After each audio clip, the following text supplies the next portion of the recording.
রাধে রাধে বন্ধুরা, তোমরা সবাই কেমন আছো? আশা করি ভালো আছো। চলো আজকে নিয়ে চলে এসেছি রাখি পূর্ণিমার একটা ভিডিও। তো আজকের দিনে আমাদের গুরুদেবের জন্মদিন, দেখতেই পাচ্ছ এখানে গুরুদেবকে আসনে বসিয়ে পুজো করা হয়েছে, কি সুন্দর সাজিয়েও দিয়েছে মা।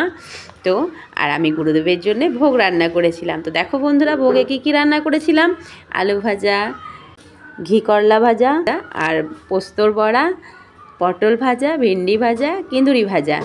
এখানে করেছিলাম খিচুড়ি, একদম আতপ চালের খিচুড়ি করেছিলাম, আর পায়েস করেছিলাম, আর একটু আমের আচার করে দিয়েছিলাম গুরুদেবকে, আর লাস্টে মুখসিদ্ধি হিসেবে একটু পান। আর হ্যাঁ, আগে ফলের ভোগও লাগিয়েছিলাম। এখানে আমি গোপুসোনাদেরকেও, মা বললো একটু পায়েস দিয়ে দিতে, তো পায়েস দিয়ে দিলাম গোপুসোনাদেরকেও একটু করে। দেখো ভোগ নিবেদন হয়ে গেছে। ভোগ নিবেদনে পর তোমরা ভোগ দর্শন করো। ভোগ দর্শন করলে দুর্ভোগ কাটে। রাধে রাধে।